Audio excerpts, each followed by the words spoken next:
Eso, comunícate con nosotros que queremos escucharte. Nuestra consigna de hoy es, ¿cuál es el recuerdo de tu infancia o ese recuerdo de familia que del que nunca te vas a olvidar? No el de la infancia, no tiene que ser de la infancia, yo dije mal. ¿Cuál es el recuerdo familiar que te acompaña así en el corazón y no te lo olvidas? Así que después se lo preguntamos a Norma Bao, que está aquí con nosotros acompañándonos para hablar de curiosidades, de temas. Recién fuera de ahí le decía, me encantan los temas de la comunicación porque estamos muy comunicados. Muy comunicados.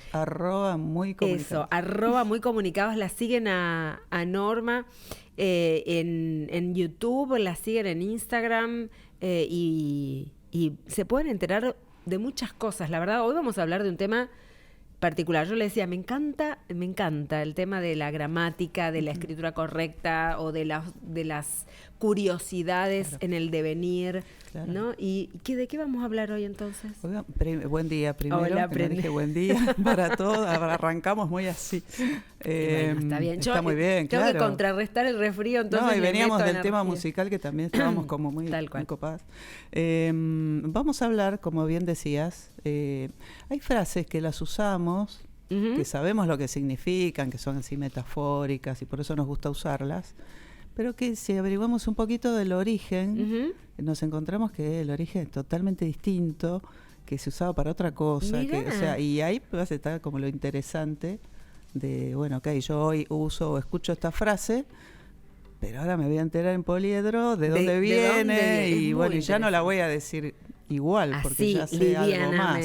Livianamente. Igual no es una frase liviana, porque es poner los puntos sobre las íes, y lo digo así con la mano, el puño. Con el puño y con énfasis en las P. Tal cual. Poner los puntos, no es, voy a poner los puntos. Le voy a poner los puntos a fulanito. Incluso quedó ahí, eso, le voy a poner los puntos. Sobre las íes. La frase original es sobre las íes, ¿no? Pero después quedó hasta, te voy a poner los puntos. O me pusieron los puntos, ¿no? Que es lo peor sería. Pero la frase completa es poner los puntos sobre las íes. ¿Y de dónde viene eso?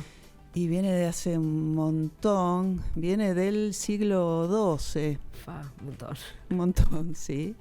Siglo XII, o sea que estamos hablando de 1300... sí, 1100 y pico. 1100 y pico. Entre 1100 y 1100 y 1200 y un poquito más. Había pocos libros. Los libros eran un artículo de lujo. No había imprenta, claro. No había imprenta, faltaban todavía como 2 siglos. Sí. Y se escribían a mano. Y claro, qué tema, ¿no? Qué tema, escribir un libro a mano, ¿no? Y es una locura, pero en ese momento era lo que había. Claro. Es más, vos sabés que yo tengo algunos alumnos que cuando rinden parciales tienen que rendirlos escritos a mano, y me dicen, profe, no sé cómo voy a hacer, porque hace tanto que no escribo con la lapicera, escribo todo en la computadora, que no sé si me va a responder la mano. Bueno, que te responda primero la cabeza. La cabeza es fundamental, la mano vemos, pero es terrible que los chicos hoy no escriben. No estamos por todo lo que implica además escribir, pero nos vamos Nos vamos. Eso para otro capítulo. Hacemos otro. Entonces, siglo XII. Sí. Los libros escritos a mano por los copistas. Exacto. O también los llamaban amanuenses, porque escribían a mano. Amanuenses. Trabajaban por pedido.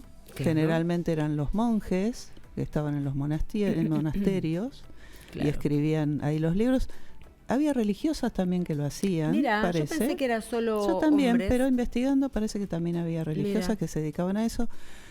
Una tarea sacrificada, insalubre en varios puntos, porque uno puede imaginar, y también lo leí, no eran lugares muy iluminados y tenían que escribir y escribir y escribir. Pensemos, con esa luz de vela. O esas iglesias que tenían esos vidrios gruesos, porque no había un desarrollo tampoco del vidrio transparente, así que claro, era bastante complejo, así que bueno, era un trabajo muy grato, pero lo hacían ellos. Los refectorios, ¿no? Exactamente. Mucho nombre en latín que paso, Te aportá lo que quieras. Para un dato extra, para los que no lo han leído, es muy interesante leer la novela de Humberto Eco, El nombre de la rosa, ¿no? Claro. Que muestra un poco eso, bueno, otras cosas, pero esa realidad de los libros en las abadías y los libros prohibidos, los libros como un bien de la sabiduría como un bien que resguardaba la Iglesia. Hace poquito alguien vio el video que tengo en YouTube hablando de este tema y me llegó el comentario me hizo acordar a la película de Umberto Secco. Así cual, que hermoso. Sí. Bueno, entonces, ¿quiénes pedían libros? Los reyes, los nobles. Claro, los que tenían plata para que poder tenían pagar plata también y que sabían leer. Exactamente, porque la mayoría de la sociedad no sabía leer y escribir. Claro. Entonces, ellos hacían la parte de las letras, a veces ilustraban, otras veces la parte de ilustración, que hemos visto algunos, como unas filigranas. Totalmente. Sí. Algunos se dibujaban ellos mismos, y aparecían en las iniciales gigantes. Sí. Bueno, era todo un Ahí vemos trabajo. Un poquito, ahí está. Claro. Ahí vemos un poquito Ahí de estaba del practicando video. de mis épocas de... ¿La hiciste vos, la gótica? La hice yo, la gótica, sí. Es la que más me encantaba caligrafía. ¿Sí? Ay, dije que tuve caligrafía. Yo sí, también tuve caligrafía. Sumando años y acá. Dije, no puede ser, tengo una pluma acá, tengo que... Aparte quería mostrar el ejemplo la cursiva inglesa me salía, pero la gótica no me salía. La gótica, sí, a mí me encantaba. Así que aproveché y jugué un ratito y lo grabé para mostrar justamente esto que vamos a explicar ahora. Entonces, bueno, ahí vemos un poquito para los que nos miran por YouTube. Un poco la historia, claro. Ahí cuento un poco la historia de son los grabados de los copistas que aparecían. Claro, Gutenberg todavía, claro. Ahí cuento, desarrollo un poco más. Acá lo hacemos más cortito. Bueno, ¿y qué pasa con el punto y la I? Y justamente, ¿qué pasa? Todo venía bien hasta... siguió bien, pero... o sea, la necesidad que había de libros la llevaban adelante los copistas, los amanuenses, estaba todo bien, pero segunda mitad del siglo XII empiezan a surgir las universidades. Claro. Entonces la demanda de libros crece exponencialmente y los copistas no daban abasto.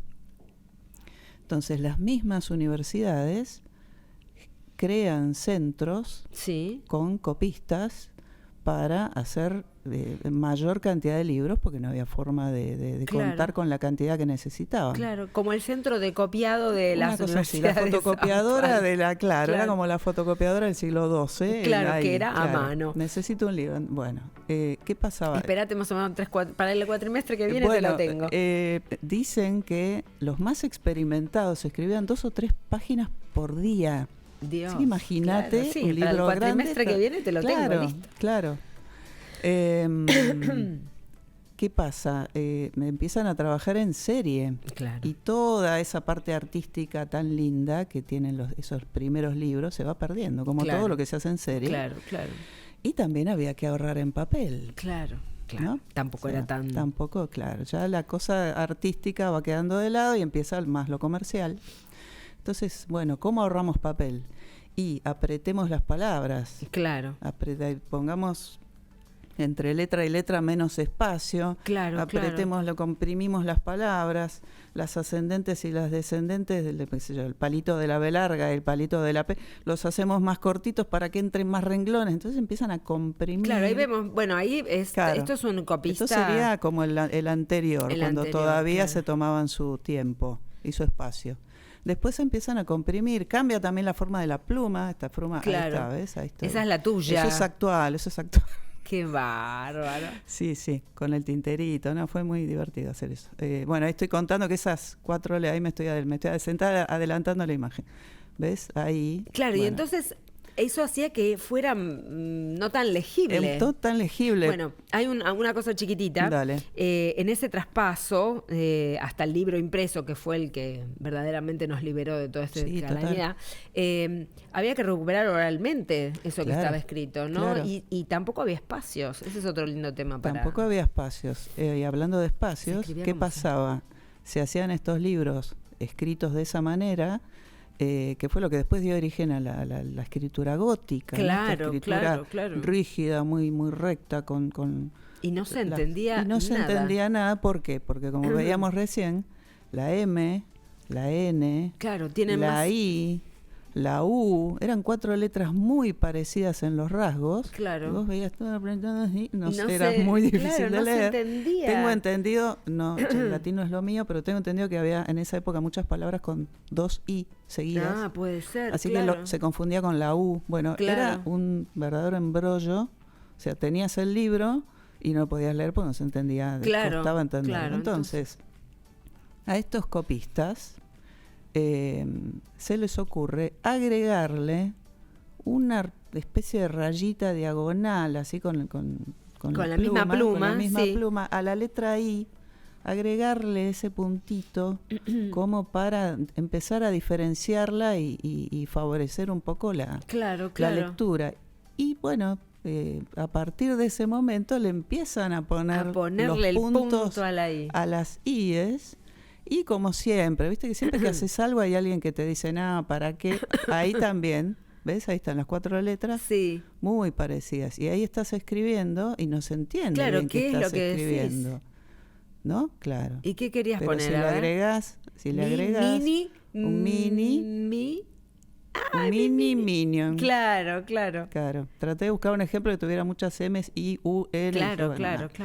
¿Y qué pasó? Los intelectuales de la época se quejaron. Dijeron, no, por favor, ¿para qué esto de poner? Lo veían como algo exagerado, innecesario, como esta cosa de yo lo puedo leer perfecto. ¿Para quién tiene? ¿No? Que a veces todavía se traslada al día de hoy. ¿Para qué modificar si yo...? Y bueno, no, la idea era que lo pudieran leer todos. Claro.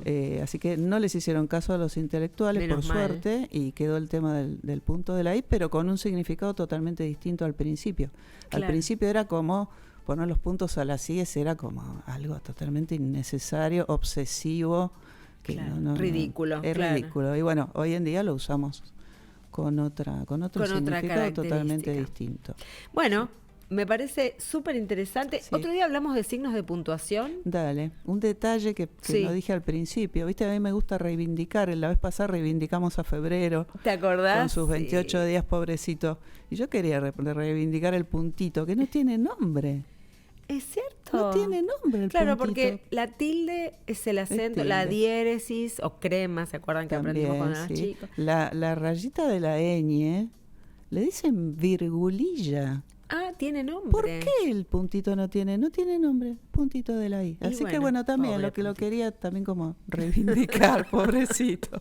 Bueno, le mandamos un saludo. Un saludo al puntito. Obvio, tal cual. Y te agradezco mucho que estés aquí por favor, con nosotros. Un placer venir siempre. Antes de que se vaya Norma, les recuerdo, Muy Comunicados, @Muy Comunicados, la buscan en YouTube, la siguen, activan la campanita para las notificaciones, la siguen en Instagram, van a encontrar contenido lindo para estar muy comunicados para estar también mejor comunicados. Totalmente. Gracias. A ustedes, muchas gracias.